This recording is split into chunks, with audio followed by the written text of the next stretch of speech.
हे मेघनाथ, आज मैं तुझे एक ऐसा गूढ़ उपदेश देने जा रहा हूं जिसे सुनकर तू समझ पाएगा कि बेटी का स्थान परिवार और समाज में कितना विशिष्ट है और क्यों यह कहा गया है कि बेटी को कभी भी अपने ही किसी रिश्तेदार के घर नहीं छोड़ना चाहिए।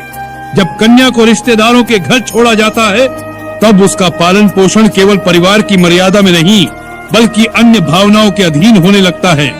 रिश्तेदार चाहे कितने भी निकट क्यों न हो, परंतु बेटी उनके लिए उतनी ही आत्मीय नहीं हो सकती जितनी अपने पिता और माता के लिए होती है। बेटी जब अपने घर में रहती है तो वह पिता के स्नेह, माता की ममता और भाई के संरक्षण में सुरक्षित रहती है, परंतु रिश्तेदारों के घर वह इन तीनों का पूर्ण आशीष नहीं पा सकती। हे मेघनाथ, धर्म ये कहता है कि बेटी को अपने कुल की मर्यादा और संस्कारों में ही बड़ा किया जाए। यह पिता का परम कर्तव्य है। यदि पुत्र को गुरुकुल में भेजना धर्म सम्मत है तो पुत्री के लिए यह मार्ग भिन्न है। पुत्र का शिक्षण और तपस्या बाहर भी हो सकती है, परंतु पुत्री का पालन पोषण सदैव कुल की छाया में होना चाहिए। हे मेघनाथ, व्यवहार की दृष्टि से भी देख, बेटी अत्यंत कोमल हृदय वाली होती है। वह जल्दी भावनाओं में बह जाती है। यदि उसे रिश्तेदारों के घर छोड़ दिया जाए तो कई बार उसका मन वहां बंध सकता है। यह उसके विवाह और भविष्य के लिए बाधा बन सकता है। अक्सर ऐसे प्रसंग इतिहास में भी देखे गए हैं कि जब कन्या को रिश्तेदारों के घर पाला गया तब अनावश्यक विवाद और अपमानजनक स्थितियां उत्पन्न हुई।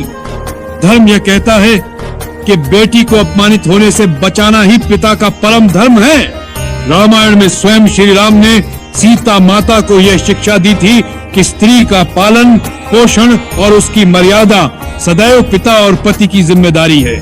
जनक ने सीता को अपने घर में ही पुष्ट किया और तभी उन्हें सीता जैसी पतिव्रता और धर्मपरायण कन्या मिली। सोच, यदि जनक ने सीता को किसी रिश्तेदार के घर पाला होता तो क्या वह वही सीता होती जो अग्नि परीक्षा देकर भी धर्म की मर्यादा को स्थिर रखती है? नहीं पुत्र, यह संभव न था। हे मेघनाथ, अब तू समझ कि बेटी को रिश्तेदारों के घर क्यों नहीं छोड़ना चाहिए। यह शास्त्र विरुद्ध है, यह कुल की मर्यादा के विपरीत है। इससे कन्या का धर्म और भविष्य संकट में पड़ सकता है। बेटी पिता के घर में लक्ष्मी के समान होती है। उसे वहीं सुरक्षित रखना चाहिए जब तक उसका विवाह उचित स्थान पर न हो। यही धर्म है, यही पिता का कर्तव्य है। इसलिए हे मेघनाथ, स्मरण रख, बेटी को रिश्तेदारों के घर छोड़ना कुल की जड़ों को काटने जैसा है। उसे सदैव अपने घर में सहेज कर रखना चाहिए। यही हिंदू धर्म का आदेश है और यही रामायण का संदेश है।